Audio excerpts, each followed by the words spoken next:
Okay.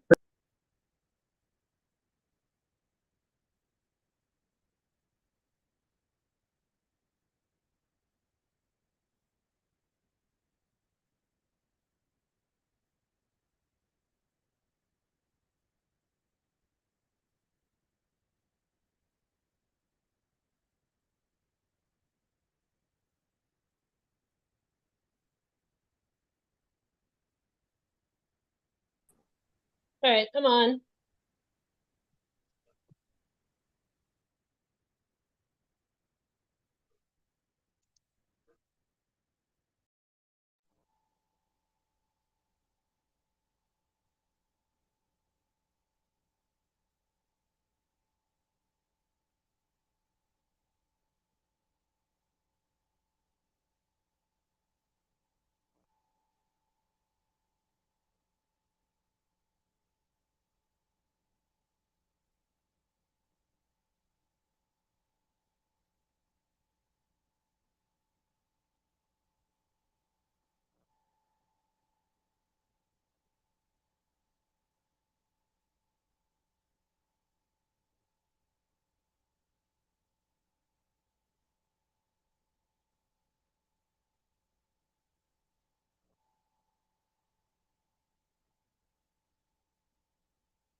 Okay, Brianna, take it away.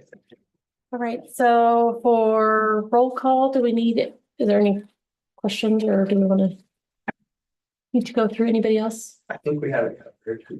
There's Tierney's online and Mark is online and Petra. So we have, I think, a full crew just about. Great. Haven't seen Ryan or heard from him. Okay, You might roll in a minute or two, but I think we can get started because we have quorum.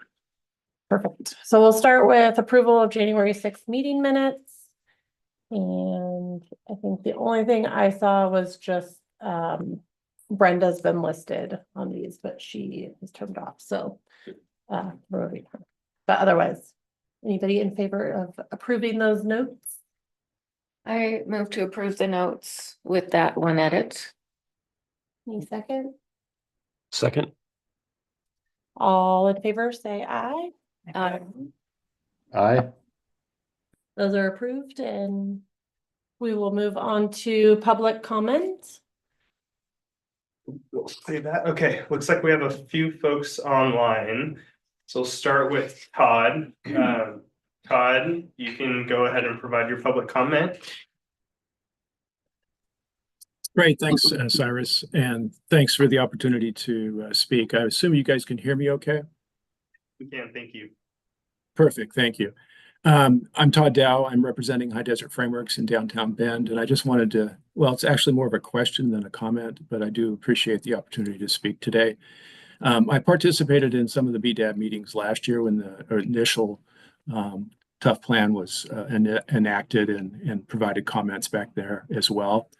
And my concern then is kind of the same concern that we have today, and that is the equity among the charging of the capacity fee. And in the review of the ITE codes specifically for retail, there's not a lot of buckets. And I'm kind of curious to see what your response is and how you're going to handle downtown, specifically the differences between retail establishments and the utilization and impact to the transportation system based on different types of retail businesses. So I'd like to hear a little bit about that, because as I see it, there's only just a few buckets: shopping centers, shopping plazas, strip retail, variety store, which do we have any variety stores today? And those types of things. So I was kind of curious to see how that's going to flesh out, because that is a major differences between businesses downtown. You know, the average ticket and the average customer visit for, say, a Smith Rock Records or Smith Ranch Records, whatever it is, versus, say, Mockingbird versus saying the Bend store.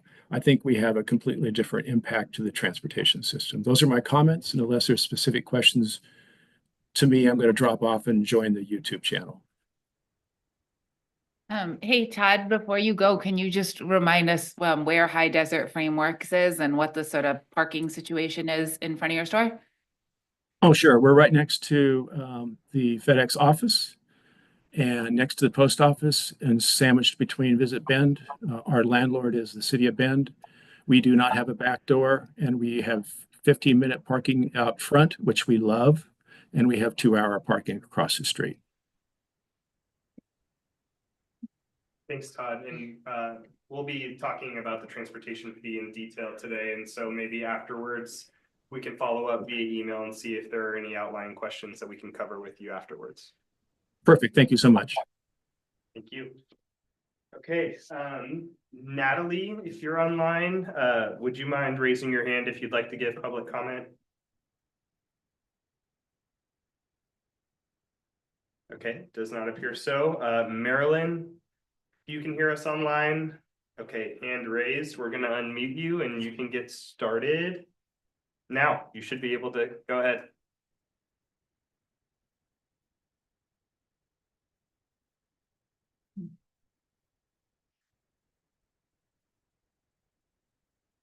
Marilyn, if you can hear us. Sorry, I was muted. I'm Marilyn Kennitzer, Bend resident, talking about electrification. I was present for the first 2 hours of your January noon meeting and then heard the electrification segment online. The city gave you positive options for electrification of new homes and apartments in Bend. I'm in favor of electrification, mainly for the positive move toward climate change resilience. With buildings emitting significant amounts of carbon through use of gas, electrification is the most effective tool the city has to lessen the use of fossil fuels and carbon emissions. I support the testimony of 350deschutes.org. They've done extensive research on the value of electrification and on the barriers to be overcome. Their extensive list of benefits includes cost and health wins for the consumers. I support these benefits as well as the asks below, and I'm just going to say the 3 titles: the right-of-way of restriction, the ordinance to control harmful NOx, nitrogen oxides, and the Just Transition Fund. Also, at a minimum, I encourage the city to educate residents through the city's monthly bills about the cost effectiveness of replacing old gas appliances with electric. If they are not already doing so, I get my information online and really don't read their bills, so I probably should do that to see what they're doing. But thank you for the work you're doing to make Bend more resilient in the face of climate change and all the work you're doing on the transportation issues. Thank you. That's it. That's all we have for public comment. Great. Wonderful. So we will transition into the BDAP chair and vice chair elections. So to start this, I guess I've been chair, and then I think technically I feel like you're vice chair, but I don't know that anything says that. And I am by business, am moving into the CEO role. And so Gary was like, hey, I think I'd really like doing the chair role. So I think whoever is passionate about doing it is totally fine. I by no means am stepping away or doing less, but wanted other people to also have the opportunity. So we can vote for both of those positions, and process wise. Yeah. Want to also start off by saying thank you to Brianna. I think how she came into the position was a little bit of a service to the committee and to the board and, point of transition. So thank you for all that you've done in the past year, serving in that capacity. And with the new calendar year, want to have more of a formalized process to establish a chair and vice chair. So with that said, we'll start with the chair position, and folks can nominate themselves, or we can have other board members nominate one another. So we will open it up for the chair position first. I would like to nominate Gary North to serve as chair of BDAB. Okay, thanks, Jen. Is there any other folks that would like to discuss anyone else before we move to a formal vote?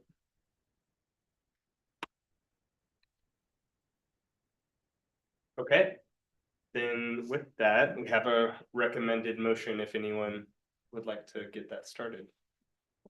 Can do it. I move to elect Gary North as the chair of the Bend Economic Development Advisory Board for the calendar year of 2025. All in favor, say aye. Aye. Aye. Any Aye. opposed? Aye. Perfect. So with that, I've moved or. Yeah. Oh, I don't remember. Motion passes. Motion passed. Oh, there we go. I'm like, what is the word that I need? All right, and then we will move into the vice chair conversation. So we'll open it up for discussion. I would like to recommend Dwayne Judd as the vice chair of BDAB. Are you excited about that? You can always say no now, but that's what I would like to do. Right, sounds great. I'll make that motion. I move to elect Dwayne Judd as the vice chair of the Bend Economic Development Advisory Board for the calendar year 2025. Second.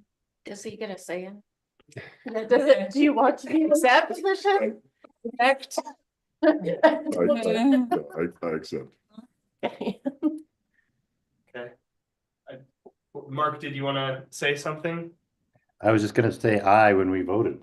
Perfect. Yeah, I don't think we got to the official vote, so maybe we can do all in favor. Go for it. Yeah, all in favor? Aye. Aye. Aye. Second?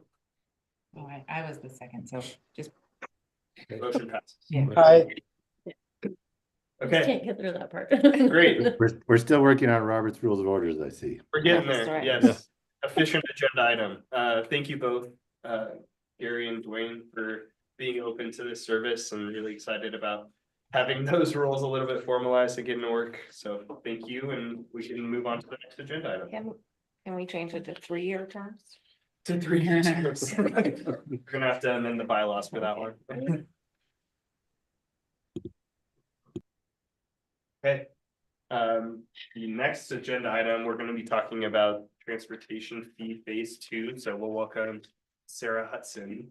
Hey, everyone. And should I screen share? Yes, I will stop. Hey, give me just a moment to pull it up. You get just me today. Russ will be back next month. All right.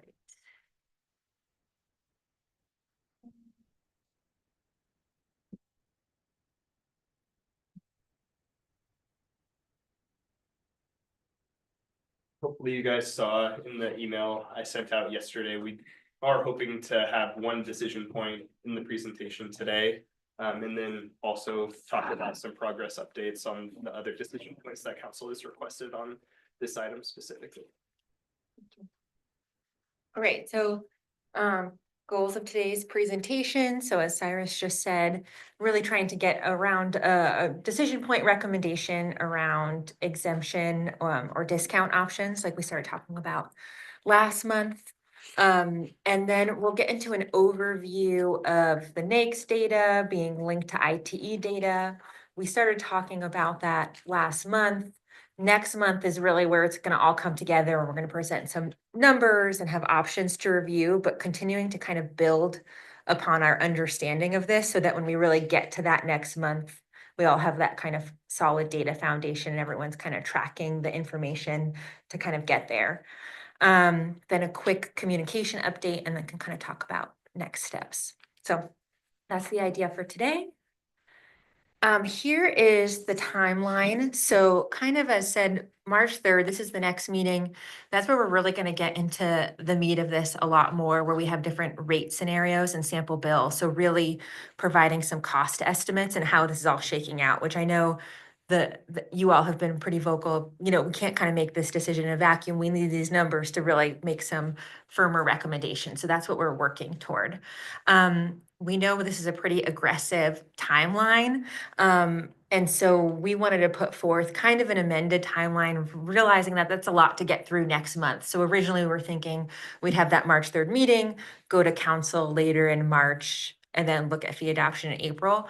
We're now recommending creating a little bit more space in that, just knowing that's a lot to get through next month, hoping to put a second meeting on the March calendar. And we can talk about that at the end of whether it makes sense to bring everyone to that or more of a subcommittee. But just having it on the calendar, if we get through it all March 3rd, great, but just knowing it's a lot of content to get through.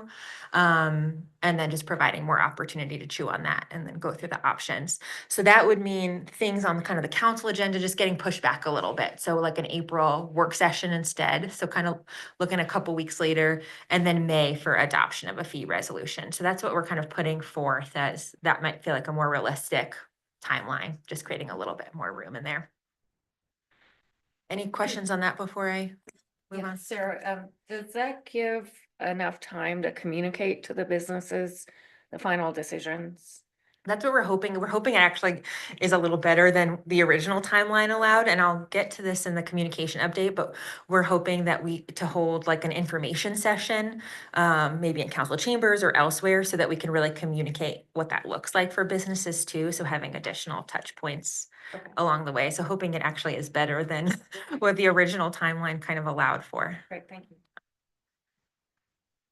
So to kind of jump into childcare and affordable housing. So last time when we broached this topic, so again, a reminder, we brought this forward to council. Should any kind of non-residential types be considered for like a reduced transportation fee or an exempted one? Council at the time said, you know, they were interested in looking at childcare and affordable housing of the options that were being considered, but wanted to bring it through BDAB for further consideration. So that's kind of how we came here. And if you remember last month, I think a request is really, we need to kind of understand what's the financial impact of that. So that's what we're attempting to do today, of kind of getting into, okay, what are we even talking about here? There was also a question of what are the existing incentives or discounts these groups might already receive? I think just for that added context of, is the transportation fee the appropriate mechanism for this? What else is available to these groups, just so you can kind of have that well-rounded picture and make the most informed decision possible. So I'm going to talk about each in turn. So for childcare facilities, the city does offer SDC exemptions for childcare. So this is 100% SDCs exemptions for all systems, water, sewer, and transportation, because it was a policy priority to council to try to offset costs for childcare operators. I also found that there's some state programs that offer incentives. I don't have the full list, and you know, I don't know all the eligibility criteria, but there are kind of things beyond the city that childcare facilities might opt to go after for either capital or operating costs, but kind of outside of our purview. Just wanted to note that those are things available. On the affordable housing side, it's certainly kind of a mix of things going on. On the city side of things that we directly offer, we also offer SDC exemptions, 100% from all systems. We also administer SDCs on behalf of Parks, and Parks offers an SDC exemption for affordable housing up to a cap. I think they do 75 units per year. So whereas the city offers it for all affordable housing, Parks will also exempt SDCs, but to a certain number of affordable units in a given year. So just wanted to note. 75. What do you say? Which is 75. I think in a it's whole year. 75. I guess. Maybe I should double, but yes, I know it's It seems really low given, I mean, the amount. Hopefully I'm not misspeaking on the cap, but it is capped. It's not all affordable housing. Where's the AMI related to? Oh, that's a good question. I can get back to you. It's either at 60 or 80, but I want to double check. Is it okay if I circle It back? doesn't touch middle income. Mm-mm. Okay. And there's a deed restriction on that as well. So I can get the terms of that, just so you have the information, but I can't remember off the top of my head. We also offer expedited permit review option, if a development has affordable housing unit. This is really kind of on the cost of development side. So additionally, there's multiple local, state, and federal funding sources. Pretty much what we know and have heard is that for affordable housing development to pencil, you have to kind of put together a pretty like nuanced funding mix of different subsidies just to kind of like bring the cost down. So there's a lot of layers. There's kind of a layering of things that happen on the development side. In terms of the operating expense side, it's a little more limited. There's state and city property tax exemptions that may apply, some project-based vouchers. So when you're thinking kind of the ongoing operations of an affordable housing development, that kind of applies there. So there's kind of two different things going on, the cost of development and then kind of the operating expenses. And then transportation fee kind of would fall in the operating expenses bucket, like an ongoing expense added to the utility bill. So that's kind of the picture of things kind of offered in those two worlds. Sarah, Yeah, quick question. yeah. Do we have any data or is there any way to record if these incentives have encouraged additional development? I don't know the answer to that. I Okay. think it's something that we could follow up with on our housing team. Yeah, well, I was thinking specifically of childcare facilities, if that has helped encourage Okay. capacity. I would say from my experience, it makes projects go, it's not, does it make more projects happen or arise? Like more people are interested in doing them because of this, it just makes them more feasible versus killing them. Mhm. A lot of, I mean, the childcare one operates on such small margins that, and they don't have a lot of ways of getting additional fees, so depending on an SDC fee, it could tip them over the edge of just not being able to do it in general. Mhm. And then I would say on the affordable housing side, my experience would tell me that it's just, it helps the overall ask of dollars. So like when we were having high construction inflations and different things like that, the SDCs became a mechanism to accommodate or balance budgets to make them go. But Yeah, I would say anecdotally, I've heard similar. It's not like the make or break point, but anything is kind of helpful. a lot of levers to pull and Yeah. soft and hard costs to make projects work. So it's an option to Thank you. balance it. I'm curious on the dollar, like, so. Are we talking $1 million? Are we talking like, how much is the city giving up by having these incentives? Like, Oh, for the, on the SDC side, we could get that data. I don't Right. have it right now, but. yeah, I yeah. think that would be interesting to know how, I mean, how much is theoretically being granted. I know it would definitely be more notable on the affordable housing side. I remember going through the SDC methodology update for childcare. There was maybe just a handful of facilities that kind of took advantage of that exemption in the past many years, but we could get that Okay. data. So what is this at the bottom of this page? Oh, yes, I'm gonna, Is that that's not the answer? same, but yeah, Okay. that's, so, thank you. It goes into the next. So the, the number at the bottom of the slide is our estimate of what the potential transportation fee revenue impact would be if you were to offer like a full exemption for that category of Yep. users from the transportation fee. And I'll walk through how we kind of came to that Gotcha. calculation. Is that the question you asked me? It was a little bit different, cause just on the SDCs, like if I was more, if they have projects that are getting the deduction there, how much is the city losing out by having that SDC waiver? Gotcha. And then this would come total cost of development versus this just being on the transportation side or just the Gotcha. SDC. And by revenue impact, you mean that would be revenue we would not collect? Correct. Okay. Foregone revenue from the transportation fee collection.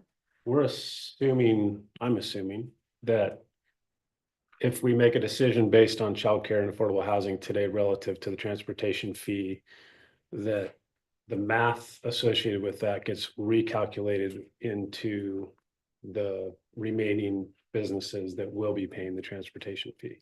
So say if you made a recommendation today of, we recommend that that would just be exempted, it wouldn't get reallocated to everyone else. It wouldn't get it redistributed. We would just recommend foregoing that revenue, Okay, if that makes sense. thank you. Yeah. Okay, So then you wouldn't theoretically be hitting the target. right. Yes, that's another way of thinking of it. Yeah. So, kind of to walk through kind of the potential impact. So childcare facilities, and I'll just caveat both this and the next slide by saying this is kind of our best attempt estimate. I want to kind of say it's like preliminary data. We're using the best data available, but when you kind of look at an account level basis, it might be different. But just for the purposes of using the best data we have to make a decision. So here we're really basing it on state license data. So based on state license data, we know there's about 80 childcare facilities in the city. So of those 80 facilities, just there's kind of a mix of things going on. 20% of those, roughly 20%, are just standalone childcare facilities. They have their own utility account. We know that's the only use happening in that building, and they are a childcare facility. We also, 30% are partial childcare facilities. So by that, we mean there's other uses happening in the space. Maybe it's childcare taking place in a church, or it's in a kind of mixed strip of different uses going on, but childcare happens to be part of that, but they're on kind of a shared account. So that kind of nature of it. Half of them are in-home childcare. So it's a residential property. They are receiving a residential transportation fee for the purposes of this discussion and analysis. We're not including them in the revenue impact. The idea is, okay, you're paying the single unit residential rate per month. Right now in phase one, that's $5.60, $67 a year. Cool. Like we're not suggesting anything about that changes because that's not overly impactful. You're operating a business out of your home. So for the purpose of this analysis and discussion, we're focusing on standalone childcare facilities and those that are in those kind of mixed spaces. So to get to the revenue impact estimate, we're kind of looking at the standalone childcare facility data. So from those that we know are just standalone childcare facilities, they have a range of square footage. They might be anywhere from 3,000 square feet to 10,000 square feet, with an average of about 6,000 square feet of building space. The total square footage across all those accounts is 62,000 square feet. Using our phase one charge basis of $625 per 1,000 square feet per month, we are estimating that the range of transportation fees those standalone facilities pay is anywhere from $225 in a given year up to $750. That is their kind of impact to their operating expenses. And the average fee per year based on what that average square foot is $450 in a given year. And that we estimate that the total revenue that we're collecting from those facilities in phase one is about $4,700. So we're using that number to also back into an estimate for the partial childcare facilities. We have no way of knowing that how much square footage that childcare facility in a church space, how much square footage that is. We don't have that data. So if we kind of apply our average estimates to those partial facilities, just to kind of understand average impact and kind of project out, we're saying that the potential annual revenue impact in phase two, if we were to exempt childcare facilities from the transportation fee, would be anywhere between $25,000 and $35,000 annually. So it's a very rough because you see this math isn't perfect and we're working with imperfect data, but just to give a sense of scale of this is how much revenue we'd be foregoing if all of those childcare facilities were receiving 100% exemption from the transportation fee. Quick question. So if I have a in-home childcare and I have to pay the residential fee, but I have an in-home childcare, could I apply for exemption? We'd recommend no, you're already, just paying the residential fee and you're not even getting additional. Theoretically, Cost. it should be more if you were reviewing, like as a childcare facility, because they would have a bigger impact on transportation. And so by paying residential, they're actually getting a benefit. Yeah. So that's kind of what it looks like there. I can switch to affordable housing unless there's kind of another question about this kind of general estimate. And we'll circle back to this, but I wanted to kind of lay out each one in terms of potential revenue impact. Okay, so then kind of on the affordable housing side, we also, data caveats here, imperfect data, we have no like complete database of all the affordable housing units within the city and at what level of AMI and their deed restriction terms. We just don't have that full data set. So we kind of had to piece this together by using Housing Works data, City of Bend data where available. So what I'm about to present here might be kind of conservative in that it might be an overestimate. It's just like thinking of all of the units in the city that might be considered affordable. We just don't know. So let me kind of walk through that as well, but I just want to caveat it that way. So in terms of multi-unit affordable housing, we kind of identified probably just shy of 50 different properties that had affordable housing units. And they ranged in terms of the number of units they had in each of those developments, where maybe they had 8 affordable units up to 240. So we have a whole mix of small to large different affordable housing properties within the city. The median is about 50 units of affordable housing. And based on this data, we think the total universe of affordable housing units might be upwards of 3,000 units within the city.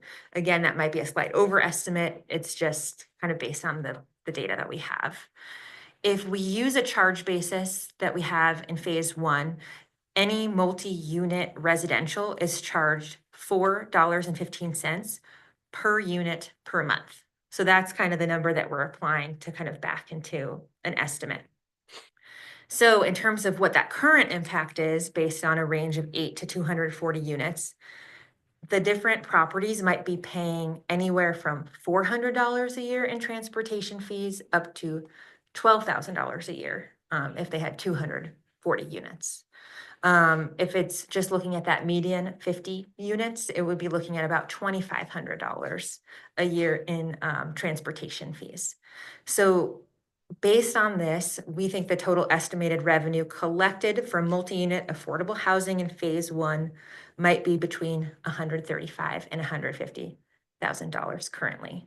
So to estimate a potential annual revenue impact of if we were to offer 100% exemption to affordable housing, multi-unit affordable housing in phase 2, that lost revenue could be anywhere from $275,000 to $300,000 annually. So that would be revenue that we're not collecting in the transportation fee because we're exempting those fees if we offered it at 100%.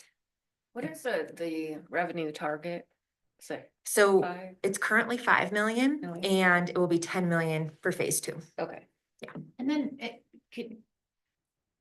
we offer utility assistance for people at 60% of AMI. How does that population already overlap with the multi-unit, with affordable housing eligibility? Is it the same humans? So it's a really good question. So we have utility billing assistance. So it's a 50% discount on utilities for the people that are account holders. So these would have to be single family residential. Because in a multifamily property, the tenants are not the account holders. It does not. It doesn't trickle down to the tenant already. Right. Okay. But it is, if you are the account holder, have your own utility account and meet that income eligibility, you to qualify for utility billing assistance. So that's where there's a little bit of a disconnect.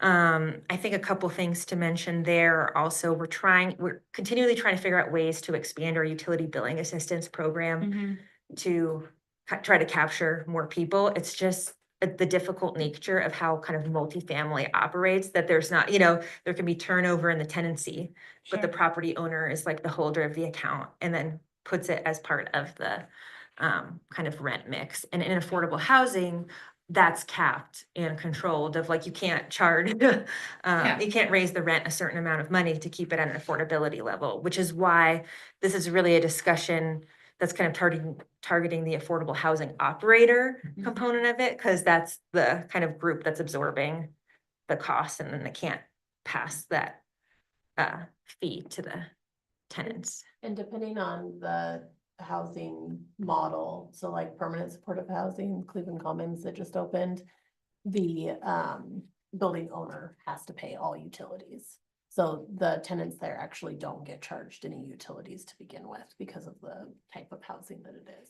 Right. It's not true for any, like all 60 of AMI, but just that particular one is that way. Yeah. Thank you for noting that. So I think in terms of kind of getting to, oh yeah, So I know you said the data isn't perfect, and understand that, but this is kind of a snapshot of what the capacity of, or availability of affordable housing right now, right? So there's no projection in terms of like what that availability, what the inventory will look like in 3 to 4 years. yeah, that's a really good point too. So it's kind of a snapshot of right now, but the city also has a charge to create more affordable Yeah. units over time. So I think that's like an important piece in all that too of, I'm kind of giving a phase 2 impact, but that impact will change from year to year depending on the number of affordable units. And Yeah. I think that same kind of thought process has been applied to business expansion or other developments that come online that are then going to be assessed this fee. Does that change the revenue generation target based on new development? And certainly would pertain if there was a discount or exemption that was applied. Does this impact all nonprofits? No. Okay. No, this is just a snapshot of the affordable housing. Nonprofit is not. But nonprofits will have to pay this fee. Yes, there's currently no discussion of exempting And so, like, nonprofits from it. Bethlehem Inn or Shepherd's House would have to pay this fee. Yes, although it's a good question about like Bethlehem Inn, or depending on like what they operate, I think they could, depending on the recommendation from the group or what council chooses to adopt, would be subject to any kind of housing they offer being exempted, but in terms of any office space or things like that, no, not a current. Is this program revisited on an annual basis? And like the exemptions and, you know, transportation fee in general? What's the cadence for? I think the code currently states, and that could be part of BDAB's recommendation too, of like revisiting the fee structure every 5 years to just determine, you know, is the data still current? Is this appropriate? But that can also be an area for the group to weigh in on, if that needs to change or there's a recommendation around that cadence. If you do nothing and don't offer these exemptions, there's potential that the overall transportation fee pending its success can be reduced. I mean, based on the current sort of trajectory of all that, right? We're talking, I mean, it's a bit nominal today, but say it's, you know, $300,000 to $350,000 that was collected, and this program is revisited in a year and it's very successful. At that point, we could look back at it and say, hey, let's reduce these rates for the group of businesses and childcare and affordable housing that's being impacted.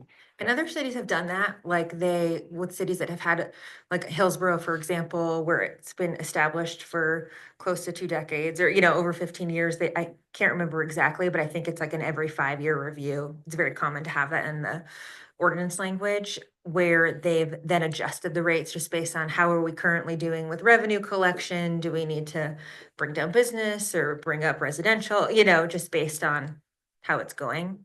And it's nice to have enough time where you really see what those trends are and how it's been. Do nonprofits receive any discounts at the city level for any charges? For outside of transportation fee? Yeah. That I'm not sure about. Okay, Yeah.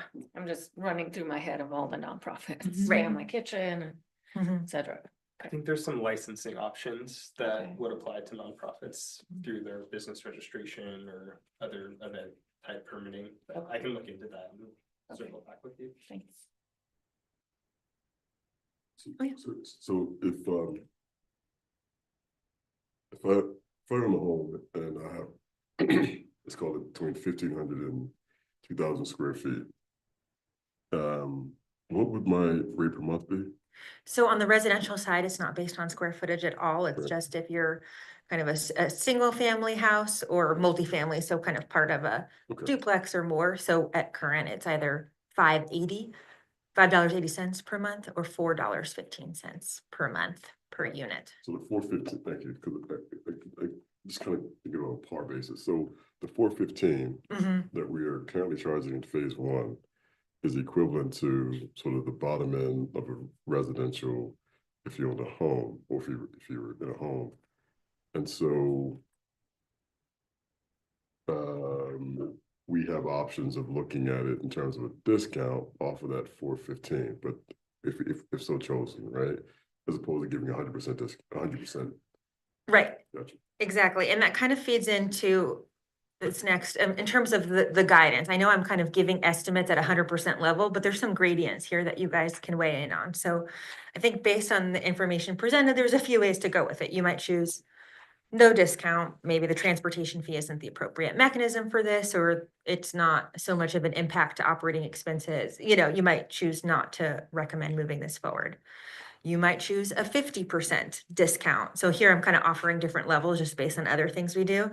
So 50% discount is the same approach to accounts on utility billing assistance. So accounts on utility billing assistance pay $280. I should know the numbers, like they should be seared into my brain by now, but per month during phase one. So they get a 50% discount off their transportation fee. We also took a similar approach to K-12 public schools of a 50% reduction in phase one. So there's precedent for going at the 50% level as opposed to 100%. You could also do 100%, which is like the full exemption, which is how we approach SDCs. So here I just kind of list again what that potential impact would be. So 25 to 35,000 that we would not be collecting in the transportation fee on the childcare side, between 275 and 300,000 on the affordable housing side, that we would not be collecting in transportation fee revenue. I will note here that if we were to do a 50% discount or 100% full exemption, it would be the recommendation to make it an opt-in program where folks need to sign waivers. We do that with like utility building assistance through neighbor impact, but because we don't know the full universe of all the affordable housing units in the city, like we can't just automatically offer that discount. So we'd really want folks to tell us if they are eligible for that to apply. I think another thing that I'll just note here is like on the affordable housing operating side, you know, we give that 275 to 300,000 potential impact range for every affordable housing unit that might exist in the city. Now that could look different depending on eligibility criteria. So say if the group recommended that it's only at a certain level of AMI or a certain level of deed restriction, that's a narrower group in the overall. So I just want to note that because these estimates I provided here were everything we thought might be an affordable housing unit, but they range in terms of, is their deed restriction 20 years or 60 years? Or are they at 60% AMI? Are they 80%? Are they middle income? So I just want to note that it kind of includes everyone we think might exist based on the data. And that could look a little different if you're looking at different eligibility criteria. And Oh, you had a question. in the Hillsborough comparisons, is every affordable housing unit the same? Or is there a variation based upon, for example, they provide parking, garage parking, versus street level parking or something like that? Is every unit the same?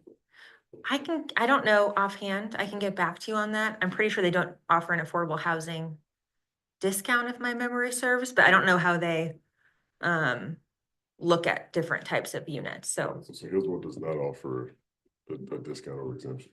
not for affordable housing. Yeah, but I can circle back on that. I mean, I think the data is helpful, and I think just from the get-go of like having informed data to make decisions on Mhm. the ranges and just sort of understanding the impact is super helpful. What I'm feeling right now, though, is that the transportation fee is probably not the biggest impact on the, like, providing a discount is not going to make the greatest impact to the end users. So then separating development cost front end versus ongoing costs, and knowing that, you know, there's different mechanisms for operational funding and what rates are set and all of those things that this would start to feed into if you went that way. I guess I'm leaning more toward, and on the multifamily housing, I think there's,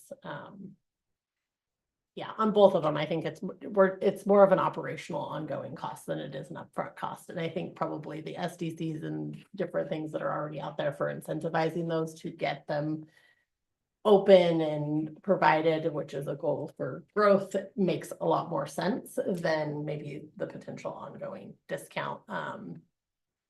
So that's, I'm leaning towards no discount just to get that conversation started, but. With Job, you- Mary. Mark has. For both, Mark yeah, I has would had his say. hand up. Yeah, I would say no to both. I agree with Brianna, and I did have a question though. So you had mentioned that the low income assistance program, which is right now just for single unit residential, is kind of being revamped, looked at. I'd be a big in favor of relooking at all that, but is there a possibility that in looking at that, there might be a situation where instead of doing it necessarily here, where we start picking and choosing who gets to have a discount and who doesn't, which I think has its own issues, that you could do it really through the assistance program on what our goals are for who needs the assistance and who can maybe even pass on that assistance to others, as in the case we're kind of talking about here with the housing operators. Yeah, thank you, Mark. And it's a good point, and that came up in our conversation with council too, that by trying to continue to modernize that program, it's a little more holistic because you get across the board utility assistance. It's not just specific to the transportation fee. So it's not kind of a piecemeal, but just trying to bring that program along for kind of all folks, where transportation fee is actually a smaller percentage of the overall bill impact, maybe 6% last we looked, whereas the other utilities can have a larger impact to the customer. And has AHAC weighed in on the impact of, you know, a discount or change the fee structure on, like, what do they think the impact will be? Or maybe they haven't done that yet. No, this presentation hasn't gone to AHAC. Council had Okay. given direction that BDAP was To go be the first? founding board for it. Okay. Yeah. Great, that's fine. I'd like to put on the table for discussion, but deferring to those of you with expertise, the 50% option. I'm for one or both, because I believe both of these are low margin, development. And if a 50% gets us a little closer to our revenue target and is more manageable for the users, or if it's more of a lose-lose where we don't hit the target anyway and they're still having to pay out of pocket. I think I would be curious to know of that. Okay, so I that half of childcare in Bend is in home, and that actually tracks really well with the whole state. Like, that's not an unusual. It would be very interesting to know how many of those households are already eligible for the 50% utility discount. And my supposition is actually there's pretty good overlap there already. Like, it's a super low margin business, and like that just. My gut is that this is probably already happening. And I like the I like the direction to like make the utility assistance sort of more standardized and more holistic, maybe more tied to the family as opposed to you know what I mean, as opposed to like the housing unit. We may get some of it. We may get some of that just as a result of a better handle on how those fees are applied. My gut is that this is really small. This is a tiny amount of money, and like we're probably gonna find a way to get discounts to the people who need them through the existing program. Or we should be able to find a way. And also looking at it holistically. I mean, I think we look at these on as one-offs, but going back and revisiting all the fees that are impacting those businesses is probably more effective than implementing a new one.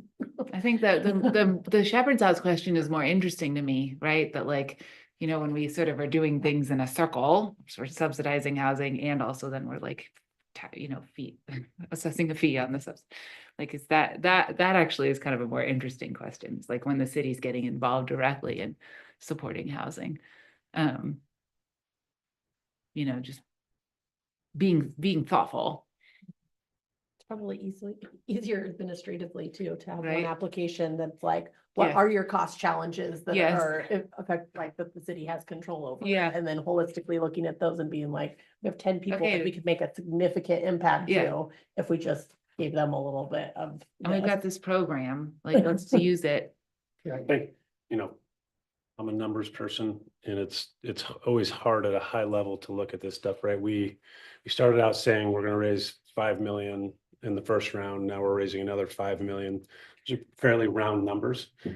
And it would be great, you know, I'm sort of the mind to leave it alone and offer no discount today with the opportunity to come back and revisit, right? If there's a affordable housing developer or a childcare developer that wants to come in and say, hey, this is having this impact on my business, what else can we do? I would rather have the opportunity to go back and visit that than just, you know, throw a blanket over these exemptions today.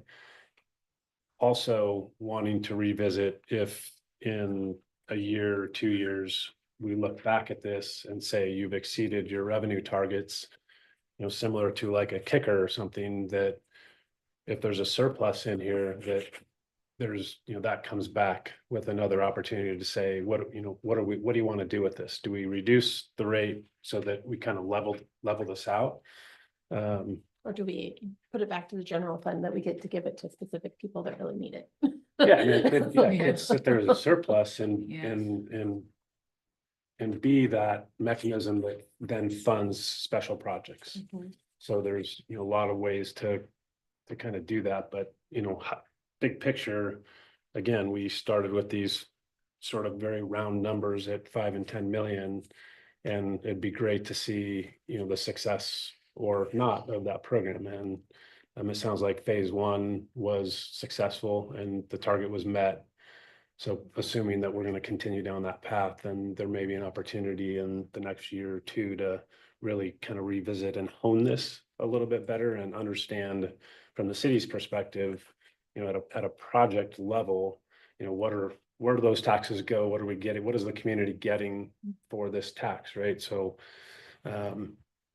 then, you know, it's a good story for the city to say, yeah, we did this project, that project, whatever that looks like, and then come back and revisit that as well as some sort of a surplus to revisit. So Can I play devil's advocate for a sec?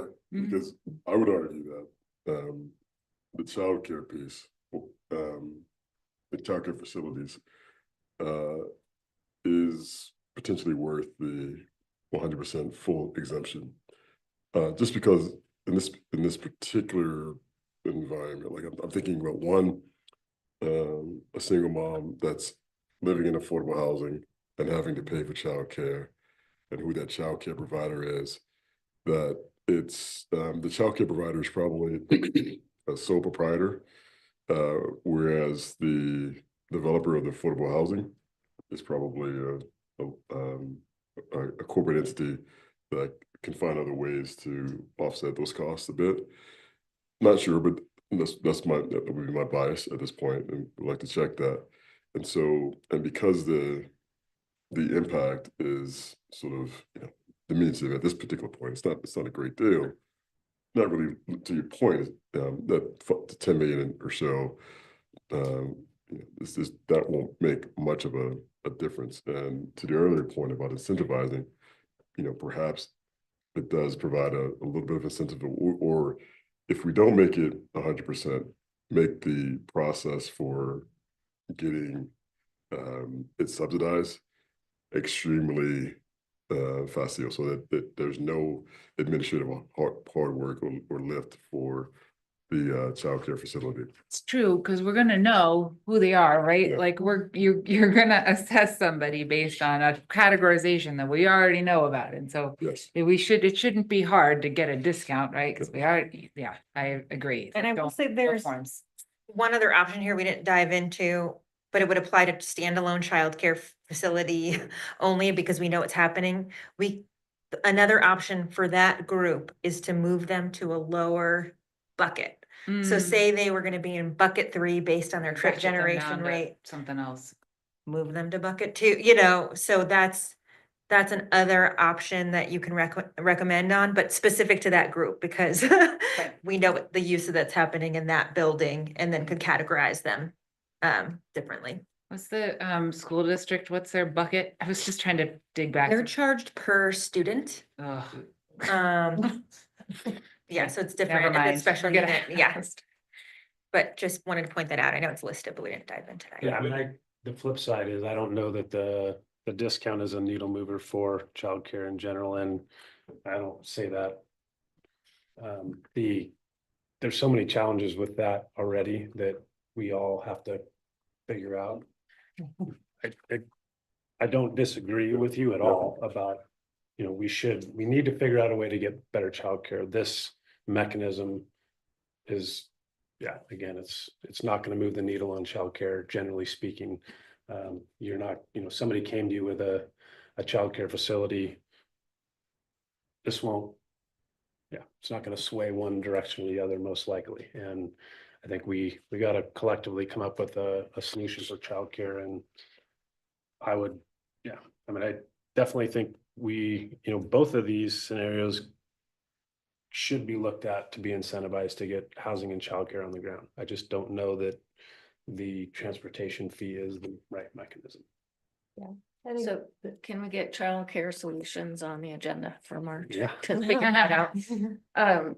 I not wedded to any one thing and kind of leaning toward no discount to keep it streamlined, simple, easy. We aren't gonna, it's not gonna make that much of a difference. And then revisiting it. I would imagine if there was a surplus that is generated from this, it would not go back to the users, would likely get invested in other projects. Can't imagine the city saying, oh, we don't actually need this money. Right. And maybe to your point, Jillian, it's like looking at, okay, so affordable housing and childcare are the two biggest things that we want to make an impact on. Holistically, let's have a presentation to the BDAB board on all the costs impacting those, either development wise or operationally. And then developing a program like the utility fee that then says, okay, these are the biggest impacts. These are something that's available. There's X amount of money that the city can contribute to these two markets to improve affordability and development and look at it from a bigger picture. holistic, yeah. And that scenario might be different based on who it is. They may say, I feel like SDCs are my biggest impact. I feel like transportation, it shouldn't really matter ultimately because the bottom line is still the bottom line.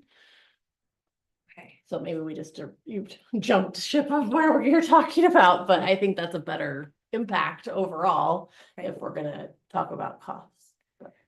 Okay, well, thank you. It sounds like there's kind of a coalescing around no for now with the opportunity to revisit. I know this is not like set in stone yet. We have March, I think, still kind of formulating or articulating what BDAB's recommendations are. So I don't want anyone to feel uncomfortable, like we said this today and we can never go back, but it sounds Has like. his hand raised. Yes, Mark? I just wondered what the process was. I didn't know if we were trying to have a motion and vote on something on our thoughts here, or we're just another month to think about it. Cyrus, how would you recommend we? I would like to get to a point where we could have more of a formalized recommendation through a motion. And part of that being because of the other questions we need to answer, we need to do some data modeling. And having a decision point on this will inform how that process plays out, so we can have more reliable data to make other decision points on. So, Yeah. If I'm willing to make a motion that in the name of equity, we do not provide any discount.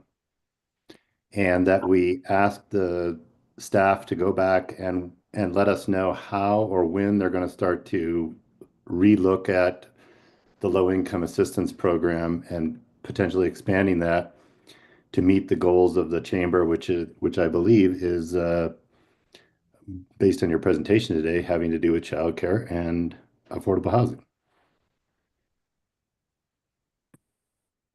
Well, the council's in the middle of setting the goals, aren't they? Of goal setting, yes. Yeah, I think Mark's point was more specific to this program in particular, which I don't anticipate would be a specific action item for council goal Okay. setting.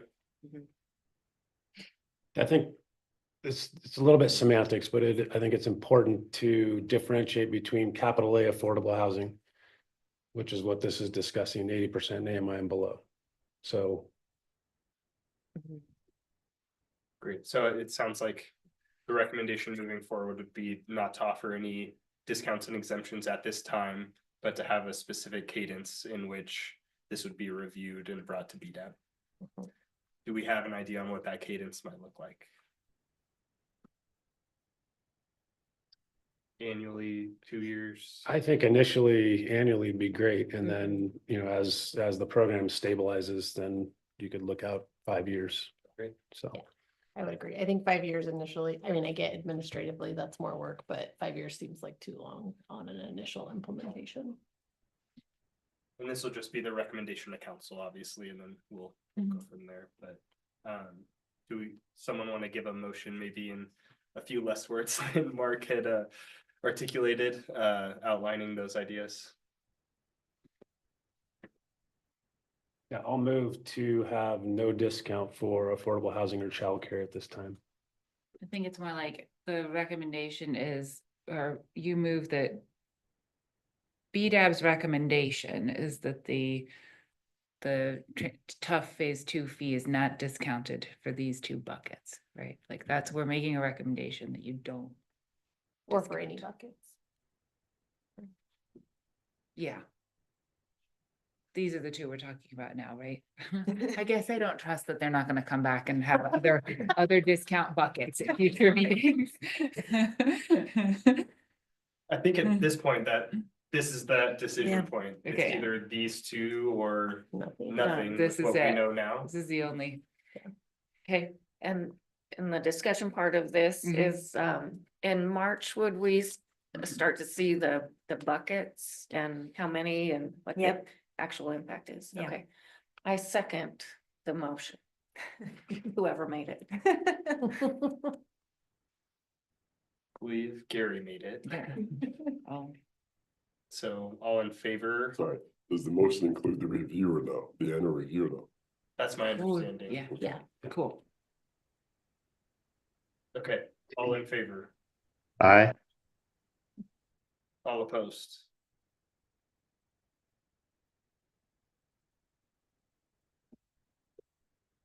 Ryan? Yeah, sorry, I'm in favor. I think that makes sense. Okay, just wanted to make sure that we were clear. Okay, motion passes. Thank you all. All right, I know I have a tendency to eat up a lot of this agenda and there's more things, so I'm gonna try to do the rest of this quickly because it's more for an inform purpose. And next month is when we kind of get into more of what we just did now, but with all the other fun elements of this. So I'll go through this pretty quickly, of course, stop me, but then also happy to answer questions offline. It's more, you don't need to understand all of the technical details, but trying to, again, create that kind of foundational understanding of the data and how we're getting to this rate setting and the numbers that will be presented next month. That's what this next section is about. So we talked about this last month. It's a quick recap that the process is getting business data through city business registrations. That's where we're capturing that NAICS data. We talked last month that registration compliance is impacting our data completeness. So in the communication update section of this presentation, I'll give a little update on what we're trying to do to improve that. We're taking that NAICS data and then we're translating it to ITE data, how we know what the transportation impact of a business use is. And I have some examples on the next slide. Then we're going to group ITE land use classifications by trip generation. That's how we get to those bins or buckets that we talked about. that gets linked to a non-residential utility account. We already know the square footage. And then the way that the phase 2 rates are charged is whatever your bin rate is, depending on your use and impact, it's that bin rate times your square footage per 1,000 square feet. And that doesn't include special unit classes. So hotels and motels charge per room, schools per student. So that's just, I know we've talked about it before, but just trying to kind of condense what that looks like here. Our consultant team has started to do this crosswalking of this NAICS to ITE data. So we're getting closer to our next month presenting what those bins are, what the numbers are associated with each bucket. As we talked about last month, just 60% of that data is currently accounted for. That means we have a full enough picture to start doing that, but there are some risks in not having 100% data of like how much square footage is associated with this type of business use. And again, why it's important to do that kind of revisiting rates and are we collecting what we intend to, just because when you don't have all of the information, that's an important exercise. So here is a mapping example of NAICS to ITE data. So a reminder, this is not a one-to-one exercise because there's way more NAICS classifications than ITE classification. So in that chart on the left side, you see all these types of NAICS assignments as someone might say their businesses.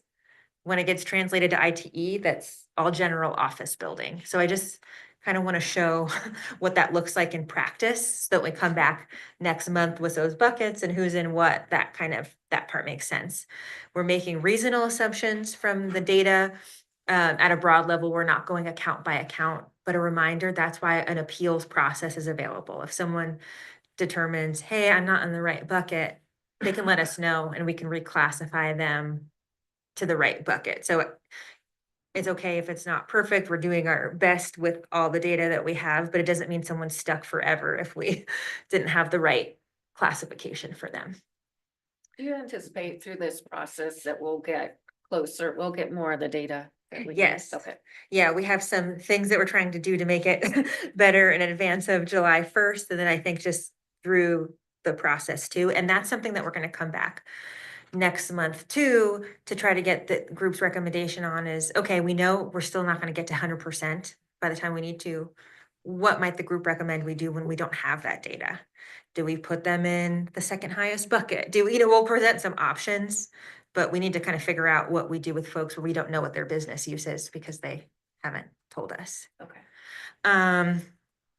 So there's a lot of data on this slide. I'm going to try to present it in as clear as I can, but also know that we'll come back next month to really get into the details. But here we're showing a trip rate distribution. So based on what someone's ITE category is, they are assigned a trip rate, which is kind of put along the bottom. This graph is showing of that trip rate, like how much square footage is in that account. So you can start to see, basically the headline here is you start to see a distribution. There's some natural clusters that start to form based on business use and where things are falling.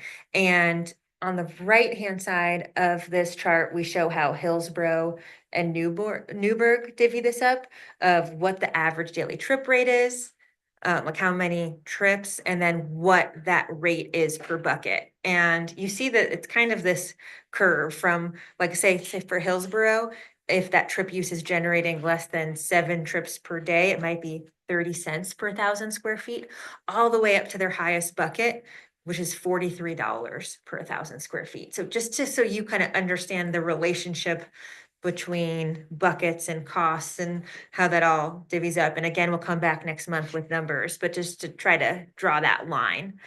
And also on this chart, we are starting to show uses that fall in that distribution of trip rate. So on the lower end, things like manufacturing, warehouse, furniture stores, lower trip rate. They tend to have less impact on the system of the number of trips that are generated in a day. On the high end of that, you have things like car wash, liquor store, dispensary, convenience store. So you can start to see how things fall based on the business use in terms of the number of trips they're generating in a given day. And then it's based on square footage. Yes, times that. Yeah, so that Knowing number of that trips higher per trip rates 1,000 are square feet. probably going to be a smaller square footage versus Yes, the inverse. exactly. General. generally. Yeah, sure. Yeah, Yes, generally. yeah, like manufacturing warehouse, high square footage, but lower impact.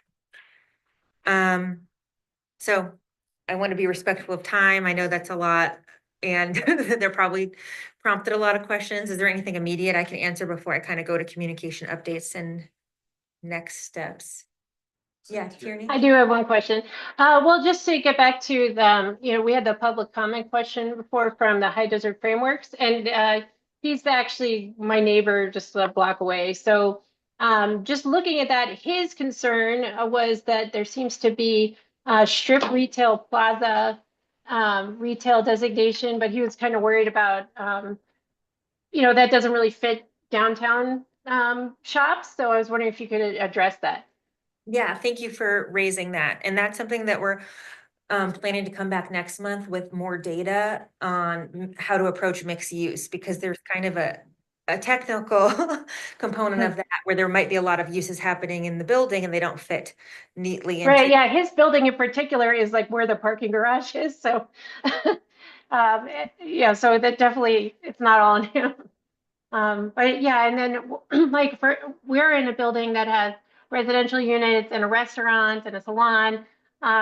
Yeah, so there's definitely, I see, I know we're doing something about square footage, but I guess that's where he was trying to get a clarification, because like kind of smaller retail maybe has a different impact.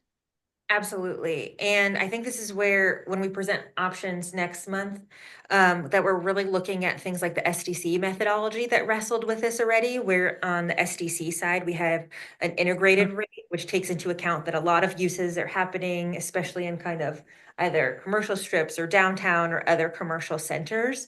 So present a couple of options to the group that are kind of in alignment with SDCs, because we're kind of using the same data source and want to have a same frame of reference, but for you all to weigh in on about what feels most appropriate. So it's a little bit of a bookmark coming back later, but it's something we're very aware of, and are going to have a couple options to discuss. Okay, great. Thank you. Thank you for raising that. So just to kind of quickly wrap up, communication update that we're about to do some business registration outreach to try to get that compliance up. So for when we have a utility account, but we don't have an associated business registration, we're reaching out to folks to be like, hey, we don't have an active registration for you. Can you please do that? And trying to encourage that. So we'll start with emails. We also have plans to do some physical mail and phone call follow-ups to try to get that rate up. So that's going to happen in the next week or two. I also referenced that sometime we're thinking in April, between that council work session and adoption, an information session for business community members to really explain what phase 2 is all about, what they can expect, and have that kind of more direct outreach point. Is there anything else to add there, Cyrus? Yeah, I think we're just hoping that that could be an opportunity for folks to come and learn what's occurring, and it be more informational than Q&A based. We also would want it to be held in a hybrid format so people could watch online, but also recorded. So if the chamber, EDCO, or other economic development partners wanted to share it out through their channels, it could be a little more functional in how it's utilized and deployed.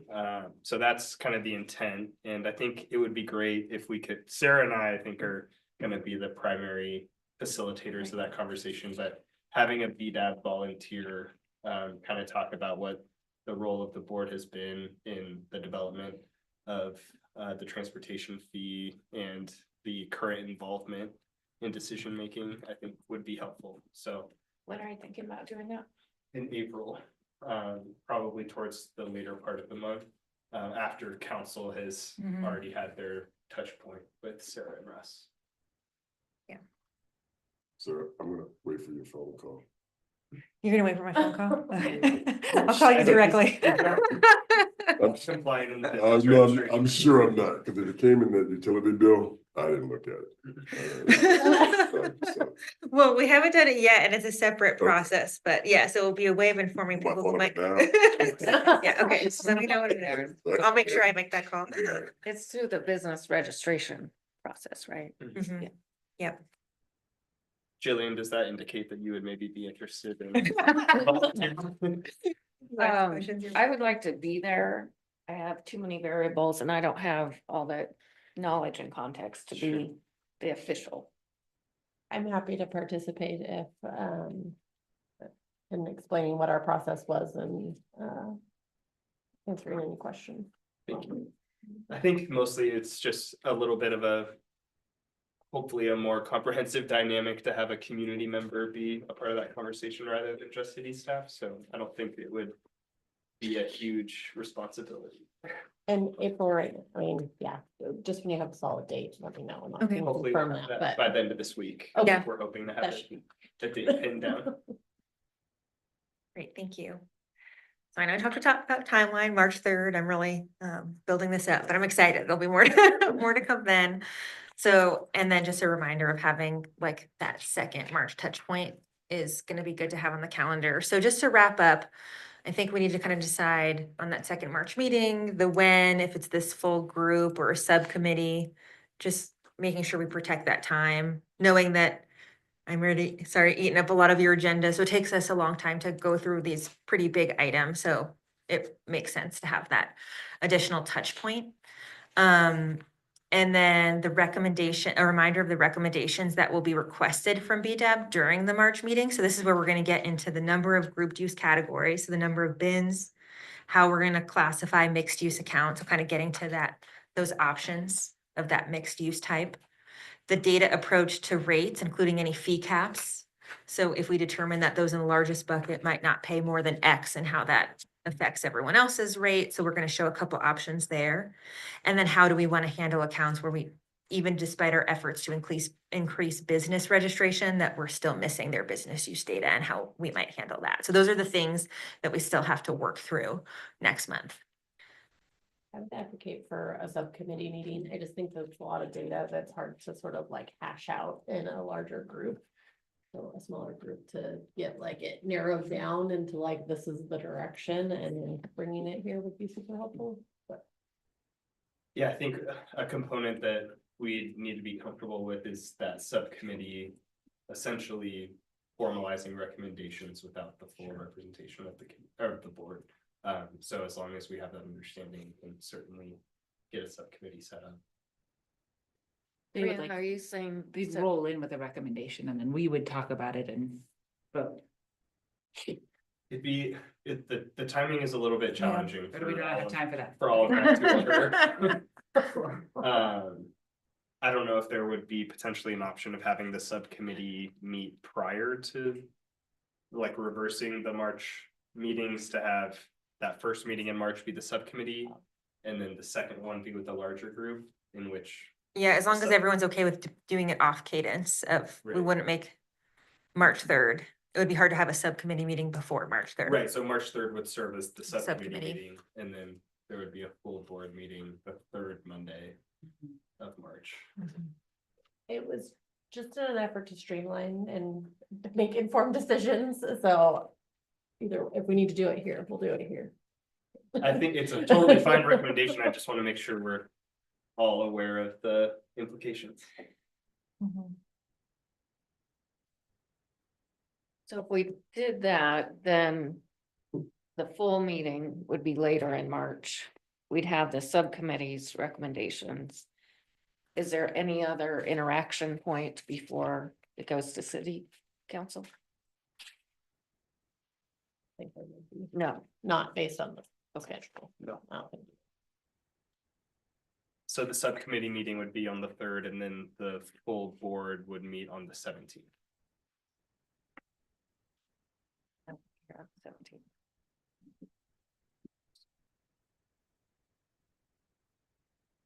Is there also an option, like say if we said 17th for sure, but see what we get through March 3rd, if you guys want to decide then, it sounds like the 17th is just the date you would hold.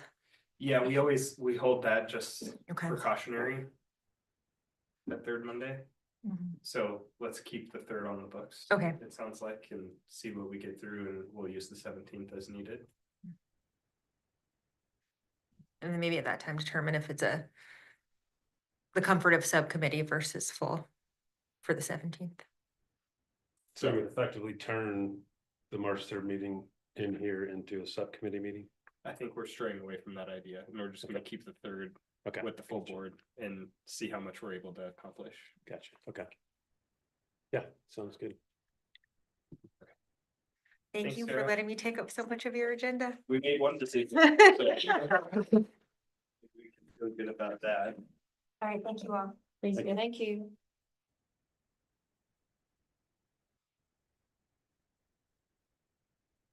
Okay, jumping into the next agenda item, I know we've talked about this at length. In preparation for the broader joint meeting that we have on this topic at the end of the month, which Gary and Mark will be the BDAB representatives at. Just want to kind of solidify the stance of the full board so they can go into that conversation informed of how to advocate the perspective of BDAB accordingly. So with that, I jotted down some notes of what we had discussed up to this point and want to make sure that we feel like that's an accurate reflection of what we've talked about. Are there any comments from anyone that you'd like to add to this? The woman that provided public comments, she was saying she was encouraging the nitrogen oxide emissions consideration. Correct. Was there something else? She also talked about the right-of-way Okay. standards. In the policy options matrix that Mhm. you guys received, there's a couple different regulatory policy options included in that, and I think Yeah. that organization has expressed support for looking at all of those. There's some potential legal challenges. Correct. I'm okay with this, but I think this is, I mean, our recommendation, and it's not to say that you can't get towards reducing the impact and all of those things.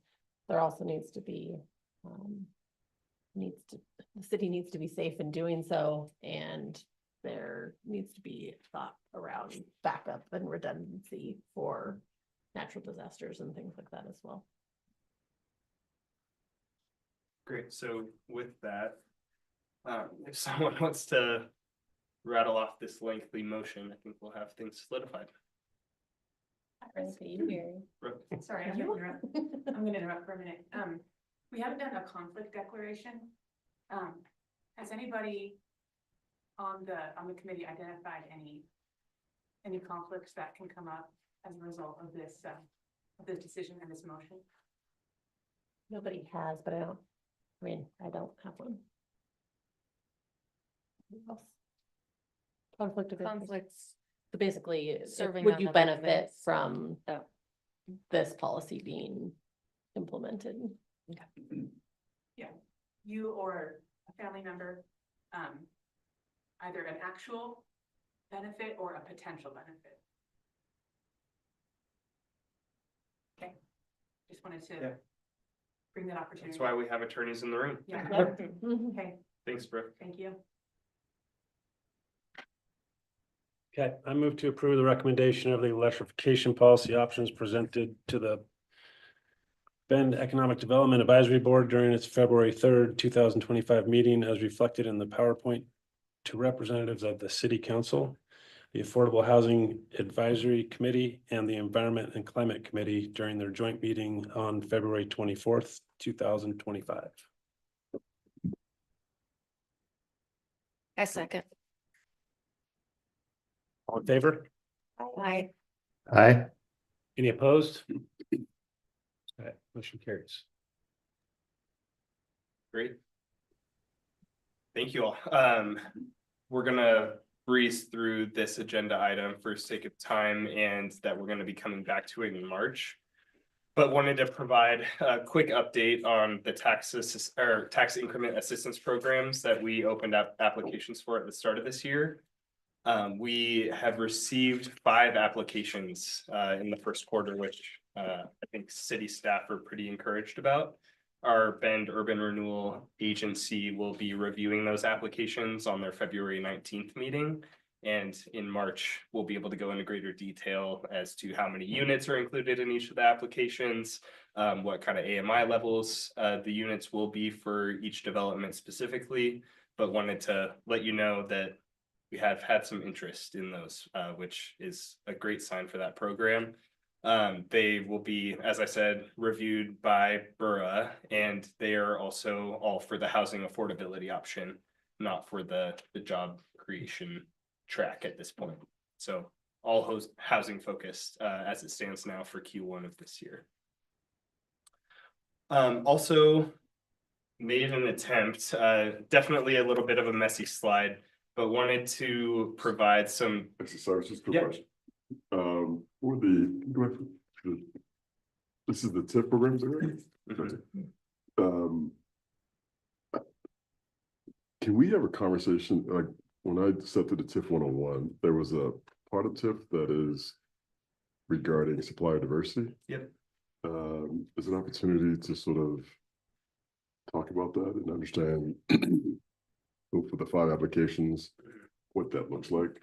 Yes, yeah, so at the meeting next month, when we go into greater detail about the specific applications, it's my understanding that some of the developers did indicate that that was a component of their application. Right. So we will go into detail, and we can talk more broadly about that program outside of the specific applications. Absolutely. And then I think you had mentioned outside of this, just that these 5 applications, like it still leaves a lot left to be applied for going forward. Right. So there's still, and maybe there's a way to like snapshot that so that we can, if we know and we're talking to somebody, say like, you guys should look at this, it's still, even though there's 5, there's still more that can. Right, there's a cap of the percentage of which urban renewal can be deployed throughout the city, and we can have Jonathan Taylor, our urban renewal project manager, go into where we're at currently, and as a result of these 5 applications, how that needle might have moved. Perfect. Was there a deadline to apply? It's, I believe, an open application, but we break it up into quarters for review periods. Mhm. So the first window is closed. Okay. Okay. This next slide is something that I would like to at least introduce to the group, but then revisit. I know it is very messy, but this is hopefully trying to help contextualize all the moving parts that we have at the city and all the different processes that are either underway currently or that will be started in the next 12 to 18 months. And this is only for our growth management team, community development team, economic development, and housing. But we felt like this was a good group to try to culminate because they all impact economic development in some capacity. So having something a little bit more centralized and comprehensive, we thought might just give the business community, but BDAB members more specifically, a better idea of all the things that are going to be occurring in the next biennium, but even things that have already been started and how they interact with one another. We have Brian Rankin, who leads our growth management team in the audience, and just want to offer an opportunity if he'd like to talk about his group's work and how that might interact with economic development more specifically. Afternoon. Brian. Yeah, so I will, Cyrus asked me to take a look at this last week. And just to put some of these big pieces together for you, at least, so I'll be speaking just to kind of the top row there. I don't have my prescription glasses on, so I'm going to squint quite a bit when I do this. So the first one is People Streets. The People Streets work is, I would call it separate from the remaining items up there.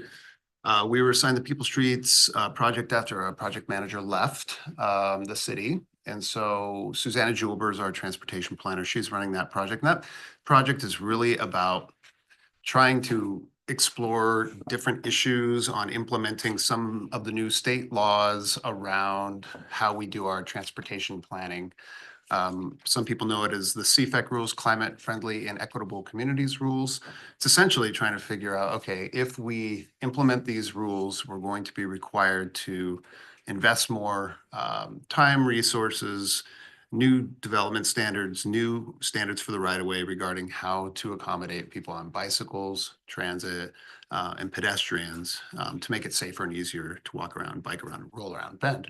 And so part of that was to say, okay, well, Let's take a look at our existing cross sections. Let's see what it would take to actually implement these kinds of heightened standards for bike and ped. We picked a kind of an area in Bend, which is very difficult to work around from, say, Juniper to Drake. That's kind of like, how would you implement this here? Even though these standards are really designed to be applied citywide. So it's kind of its own grant funded project. And it'll have simply some recommendations. Here are the things we've learned. Here's some things we've heard. For example, we heard that parking and auto focused parking and circulation is really important downtown. So we heard that as part of a separate, as part of that discussion. And then there's some other areas where we're going to learn new things. So we're going to try to pull all that together into a final product. I think it's coming up in the next couple months here. But that's a document that we would say eventually when we have to make changes to our development codes, eventually we have to make changes to our standards and specifications, which guide the development of public rights of way. What are things that we should keep in mind as we're doing those future changes? So that's kind of separate. The other ones are related to what is being called kind of the growth plan, which is not a very exciting term. However, it will be pretty exciting and meaningful work for the city of Bend. This growth plan is a project, a series of planning projects with different elements. So many different elements all tied into one kind of approach and one big project that'll last a number of years through 2 biennia. And so how do you start that? So the next ones are things that we will start in this next biennium.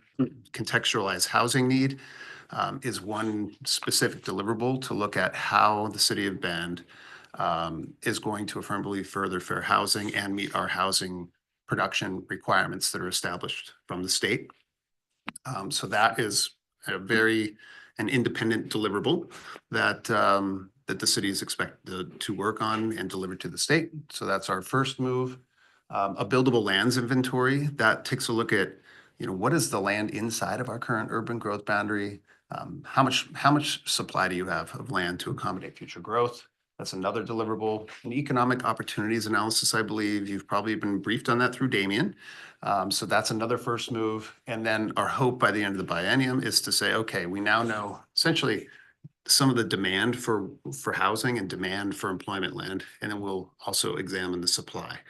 And that will be kind of a hopeful conclusion point to the biennium. And then that would suggest the next biennium is really diving into how do you meet those future needs, changes inside the current UGB, potential expansions of the UGB, et cetera. Good? Quick question. Sure. Does a People Street study have any requirements around the disabled community? It's not, of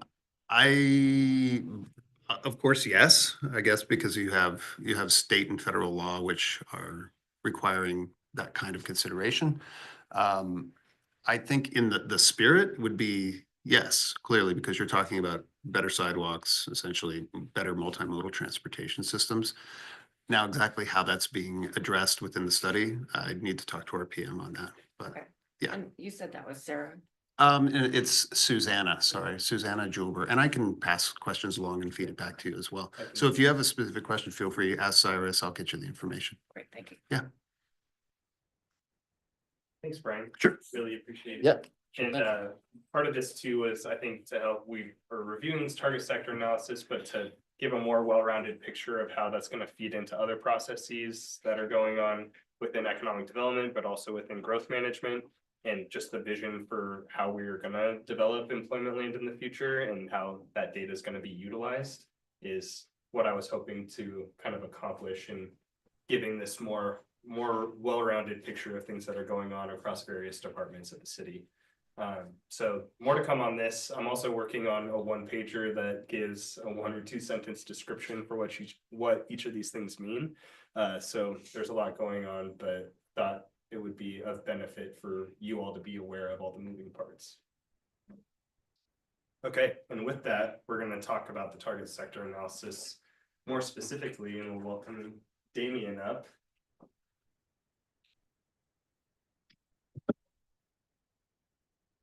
Before we transition to something that I was thinking about with these is identifying what type of feedback VDAB specifically can contribute to that, whether that be on an individual from area of expertise or what the city would need, like Some are gonna have a bigger financial impact, some are gonna have more of an equity and inclusion impact, like what are those skill sets or traits? And then dovetailing those into being able to align our individuals on the board with those specific objectives in order to be more effective. Great, thanks, Brianna. Shall I go ahead? Yeah. Right, good afternoon, everybody. Again, for the record, I'm Damian Cernick. I'm a senior planner with our growth management division. And with respect to our Ben target sector analysis, you've got a January 2025 draft report with your materials today. It's also available online. We are not asking you for a recommendation on this today. What we'd like to do is give you the month of February to spend some time to read, digest, ask questions. We have some additional just kind of outreach informational opportunities we're also doing during February. Last week, I gave more of an informational update to our planning commission to let them know what was going on with this project, the results, and then how that would feed into their role in looking at the economic opportunities analysis. At the end of the month, we're on the agenda with the Human Rights and Equity Commission to, maybe take a deeper dive into this, because I don't know if it's a topic they've spent a lot of time looking at. And that topic that I'm referring to is economic development, but also working to get on the board agenda for the Central Oregon Intergovernmental Council to let them know that this work has been ongoing. It's going to help us feed into our economic development strategy and then the subsequent EOA, and kind of remind them of their role in economic development because of their recently completed comprehensive economic development strategy that they finished last fall. So what we're asking for BDAB is for you to take your time to review the report. Please reach out if you have any questions or you see any final typos. BDAB, or not BDAB, pardon me, Echo Northwest is working on a final piece of the report that deals with their recommendations on next steps. This will be kind of the recommendations on how to incorporate this work in economic development strategy work. But they're also looking at some examples that other cities have done in Oregon, including but not limited to Wilsonville, Tualatin, Hillsborough, and Milwaukee. So they've been, talking with cities and looking at what they do who have had a more active economic development program as part of their work. We should have that final piece dropped into a final version by the week of the 14th, end of the week. So you have like a couple of weeks to review that final piece, plus the report before we come back to your meeting in March, where we'd ask for a formal recommendation to the city council. And in terms of the recommendation, it's not just on the target sectors itself, but really kind of any other feedback or direction that you would have for council on how they use this data with any kind of economic development strategy or any other efforts of our economic development program. And this right now is on the council's agenda for their approval at their April 2nd meeting. I did want to let BDAB know that given this is budget season, that may get bumped to their first meeting in May. And with that, does anybody have any questions, feedback?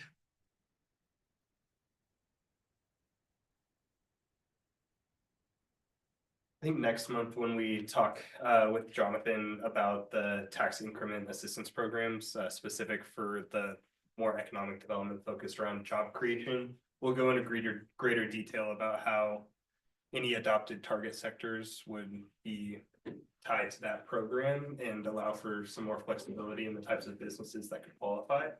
And that's really where I see opportunity in the next biennium to deploy this tool and utilize this data to its full potential. So we'll get more into that in March, but that's really one of the primary goals of completing this study. And for our awareness right now, if a business was or a developer was to come in and apply for that program, the criteria is the same as the enterprise zone. So it would have to be traded sector. It would be a 3 or 5 year abatement. And with the other program that we have through urban renewal, it allows for some more flexibility in that criteria. And one thing I'd also request is, please feel free to distribute it far and wide. I know it's available on the website. I'm happy to email it out to other groups or affiliations you might have, so people at least, they can ask questions, they can start to digest it, then, let us know what feedback they have on how we use this data. Does anyone have any thoughts on this agenda item before we move forward? Thanks for the update. So, sorry, one of the last times we chatted about the target sector analysis and the data set, we talked a little bit about, if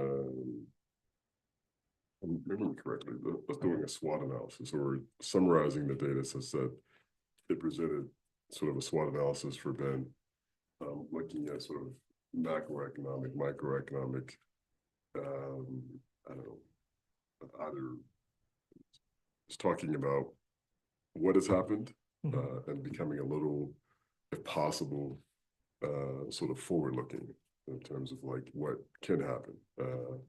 And so where are we with that? Am I misremembering that? I think that's part of why we had that last graphic that had a lot of moving parts on it, is because when we're talking about the visioning of how this data will be implemented, that's more like an economic development strategy that we're hoping the target sector work informs, but that's not the intent of this report itself. This is more of a snapshot of the past, and I think the policy recommendations that the consultants will provide will help be kind of a starting point of what that might look like. But BDAB's role is really going to be shaping what do we do with this. Oh, okay. So there's a lot of work to be done between these chevrons, is what we're saying. That's, yeah. Okay, all right. Yeah, absolutely. Yes. So is BDAP's charter to develop an economic development vision, or is that coming from the council? It will be to help influence. To help influence it. Right, Okay. not to do it per se ourselves. Got it. But definitely, certainly be a sounding board for how it comes together. So with that chevron where it says economic development strategy, like what's the time frame? What's the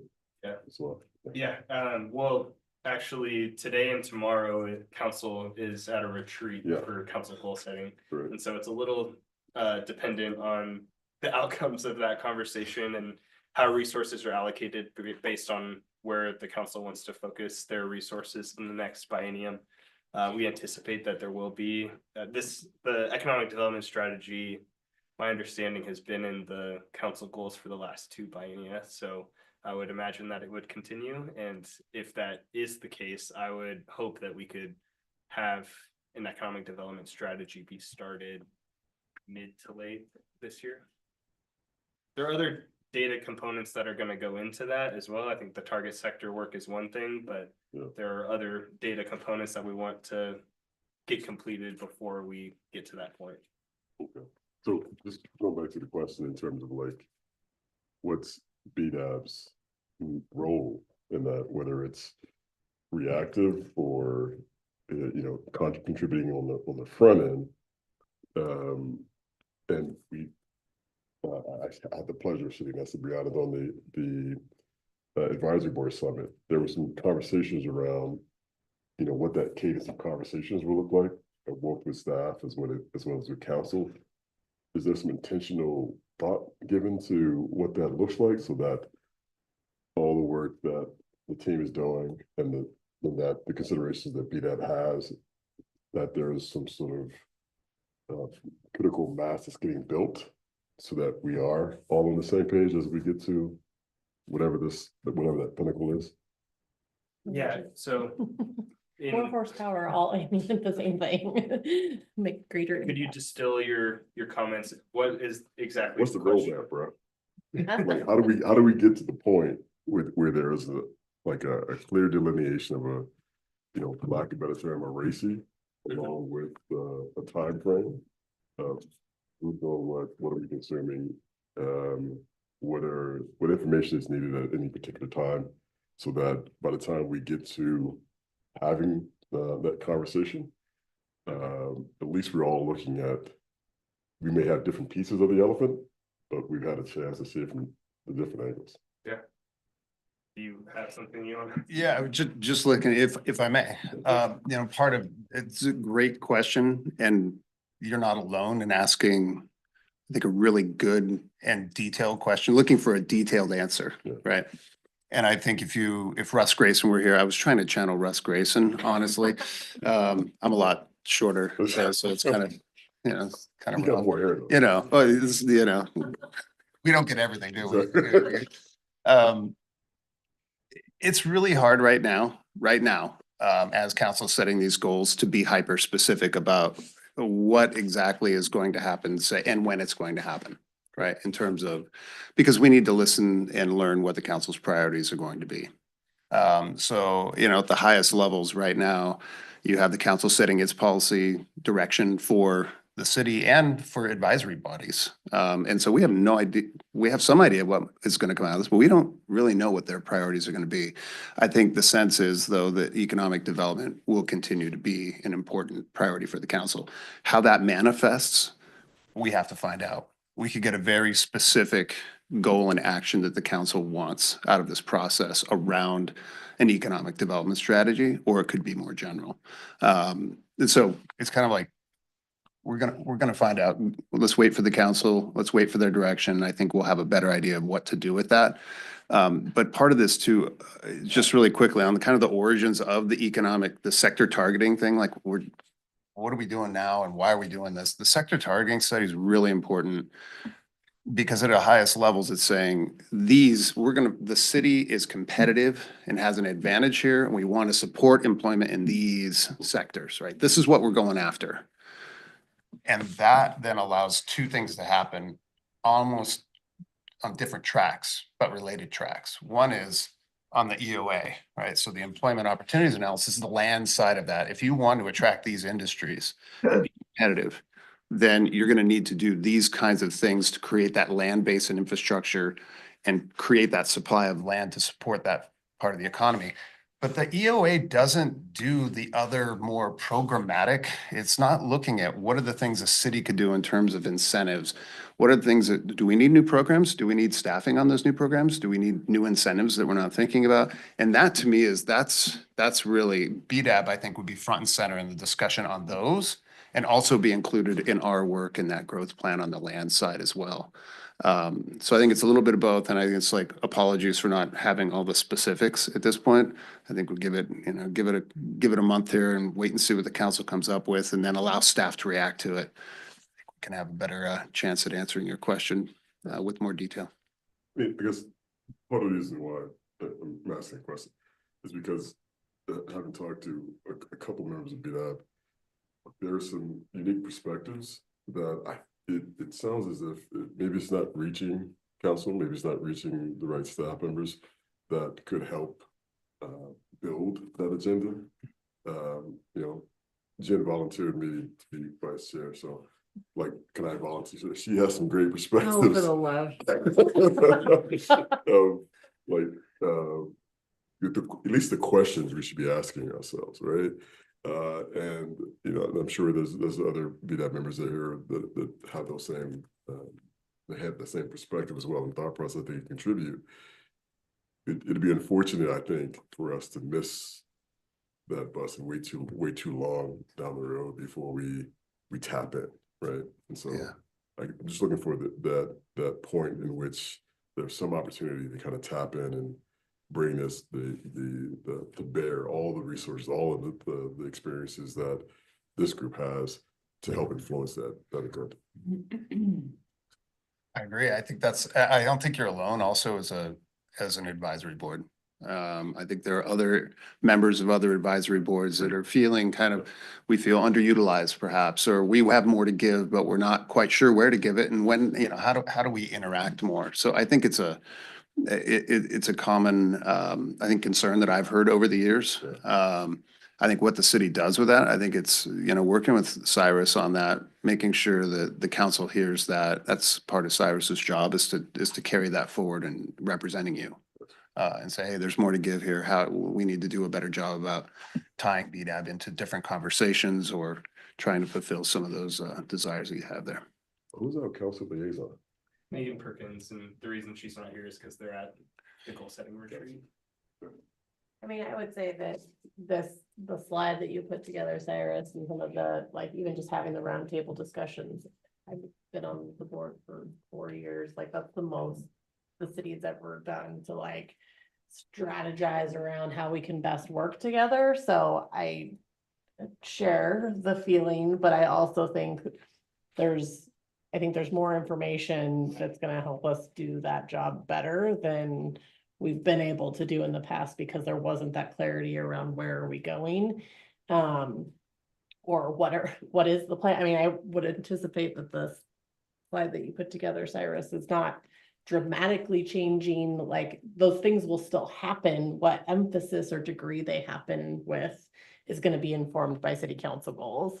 So I think if we can define like with those one-page descriptions of what each of these are, and then we all review them and say, okay, I can help in these areas, then collectively BDAP can say we can influence whatever, the blue and the purple in this category the most, and then be more proactive in that way. Whereas I think in general, it's always been a reactive state because we don't know all the pieces that are happening behind the scenes, how many, I don't know, whatever you worked on this week and however they overlapped with the other 12 boards and all of that stuff. And that's been really hard to know. And I think why we just have reacted to those things, because it's like, well, what questions are you asking us to provide impact on versus being able to do the other? And I agree. And part of in the growth plan work, at least I can speak for our work, is it for that reason? That's one of the reasons why we as growth management were working with the council this last summer saying, hey, we need to do engagement and governance, project governance for this growth plan.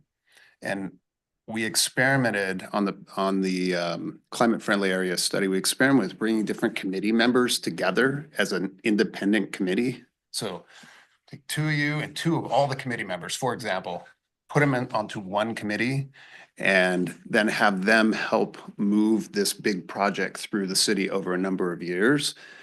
We experimented with that it was a fairly lighter topic. It wasn't as, I would say, big, leading to big adopting, big documents and policies that you're adopting. I thought it was really successful because we were able to engage all of the committee, at least some of the committee members at the same time. So they're meeting each other, they're networking internally, right? But then those committee members can go back out to their larger committee and say, hey, we had this meeting, we're doing this thing, this is where this is at. So part of the growth plan is to set up a committee of committees as one of the steps, in a hope that we get the best from each committee and also address of folks not knowing how to plug into a project, right? So at least we're going to experiment with that in our project, and I hope that satisfies some of that desire to get involved and stay on top of things. What is the best way for us to hear about the council goals, the outcomes of that, and maybe have some interaction with them about the thought behind it? Yeah, I think there could be an opportunity for Megan Perkins as the Wondering. council liaison to provide more of an update on how that process is coming together, and then determining action items depending on council goals and economic development being a component of that. What those actions are and how they get executed. That would be helpful. Yeah, because part of the things that you're talking about, and Brianna, I appreciate that sort of integrated or the committee. Because on here we talk about things like a plan and the plan, but there is a planning process that it does feel as if getting the right stakeholders around the table to talk about what that planning process is, so that there is an opportunity to sort of, again, understand when and where is the most appropriate time for different groups to weigh in, and having a sort of a cross section of committees talk about that planning process, I think would be extremely beneficial, right? So.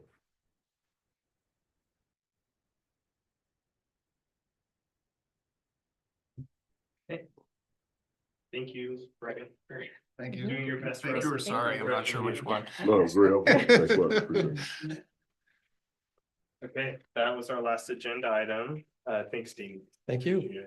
Sorry, I'd like to bring up one. Oh, it looks like one. No, yeah. You're Thank you. meeting for Thank you this. very much. Yeah. Yeah, so sounds like our March meeting, we've got some major work to do in preparation and decisions to make, and I'm wondering, not that I like 3-hour meetings, but I'm wondering if we should allow extra time for the March 3rd meeting to cover some of this stuff. And you can throw darts at me if you want to. I think, commend you for even putting that option on the table. It's not something I would like to bring up willingly, but I do think if that did occur, then we might have a better shot at not having the second meeting. I So- think that's why we did it in the last time too, was to avoid a second. Yeah. Right. Or, well, I think we had a second meeting, a third meeting. We were avoiding a third meeting, sorry. Well, these are important and we ask a lot of questions and we have different perspectives, and I think not feeling rushed to make recommendations is worth the extra time, in my opinion. Thanks, Jillian. Does anyone else have thoughts on if we want to go that route? Yeah, ditto. And we've got, so most of it's the transportation, and then will we hear on electrification that? We will probably do a brief recap just from what occurred at that joint meeting, because that will occur prior to our March meeting. We're also hoping to talk about the tax increment assistance programs and the applications, and also Visit Bend is due to have their mid-year update on their business plan. Could we put potentially, I mean, not that I still want to hear that, but Mhm. just maybe that's something that could be pushed. Yeah, the Visit Bend, Mhm. I agree. It is a contractual obligation that they provide that, so Yes. yeah, it'll. But on that date? Yeah, that we can talk about, Okay. yeah, yeah. But the transportation fee topic in particular will be Right. pretty heavy, and a lot of decisions to be made, hopefully. And target sector stuff, is that? That will also occur. We'll have the consultants from Echo Northwest back again and hopefully come to some recommendation around that topic. On the 3rd. A lot. It's full agenda for sure. Okay. And it then would sounds we like- hear about goals as well? Because that theoretically is done. Yeah, they probably won't be finalized by that early in March. I think typically they do this retreat, then we meet as staff internally and we do some negotiation, if you will, around what is feasible and not, and give some feedback from the staff side of things. But I would be more confident that those would be finalized closer to the end of March than. So like by our March April 3rd. meeting is Right. really more about goals. So then March, if we did a 3-hour meeting or 2 meetings, would be to cover basically all of these topics and finalize them. Essentially. So will we have a chance to speak with Megan before that March meeting? As a body. As a appendage body? Not as a group, but I think she would be happy to meet for coffee with any BDEV members and talk about if goal setting is the item that you'd like to discuss. I think, not to speak on her behalf, but I would be confident that she would be happy to have that conversation. Then gets free coffee over at back porch. Okay, I'll tell her. Okay, so it sounds like we're gonna at least go for a 3-hour meeting for the first one in March and hopefully get through everything we need to. Any opposed to that idea? Speak now. That's the 3rd. Correct. Yeah. I should have checked my I can make the calendar meeting, before I yeah. proposed it. Fine. Yeah, let's do it. Okay, great. Do we have any other roundtable or future topics that anyone wants to raise? Well, I've heard a number of folks talk about how do we understand each other's areas of expertise and background. And, I can look you up on LinkedIn, but is there a way that we want to make that happen on an agenda or put together a profile or? Mhm. I just throw that out there as like, how do we actually do that? I shared some examples with Cyrus and I have a informal, lots of blank Excel sheet that we could all pre-populate, but I think it derives from that chart of knowing what things need to come out of, like what expertise is required for Right. the objectives that are on there, and then I layering that over with like, Lynn, do you have those things that align and then marking those off and sort of cross-pollinating like the two things together? So maybe a future action item for us. Yeah, depending on timing, I mean, I was envisioning, we wouldn't necessarily have to do it here, but like I could send this to Cyrus, you could populate the things of those objectives and the traits, and then we could distribute it amongst the board, but however you want to take and run with that is up to you. That was just to help my own brain understand where people were going and to be more proactive in suggesting topics and who gets involved. But it does not. Yeah, and then also thinking about ex officios and how they can weigh in on things or have a standing agenda topic of updates and having conversations in order to make those discussions fruitful. Yeah, no, I mean, I think all that's helpful because we have a lot of partners, right? We've got the Chamber and EDCO that often write recommendations or things, so it would be good to, you know, tie all of that together somehow and understand before our meetings what, you know, what our partners are thinking and doing, because we, you know, I think part of this is there are other people that have expertise in economic development and other things that we should be checking in with and relying on that, you know, none of us necessarily have the bandwidth for, but, you know, and, you know, we could even ask of those organizations to send us opinions at least to help with that information, because I know that there's that work being done already and there's no reason to reinvent the wheel necessarily. So yeah, I mean, I think it would be great to, you know, populate this list and also our, you know, list of partners that often, you know, check in. We've got the Chamber and EDCO at all of our BDAB meetings typically, so. I think Maybe it'd be good visit to- Bend too. And visit Ben, yeah, I mean, just have a regular check-in with them to make sure we're aligned. There's some form of alignment there. Yeah, there's East Cascade Works, Chamber, Visit Bend, and EDCO. And the SBTC, Is that Jennifer, right? Jennifer Goins, yeah.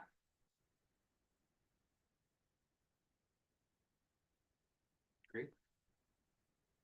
Well, closing, I don't think you guys have had the opportunity to meet Rachel O'Rourke yet, but Rachel, if you, I didn't tell you about this beforehand, but if you maybe just want to give a very brief introduction of who you are and what you do in the community, it'd be great for BDAB members to get acquainted.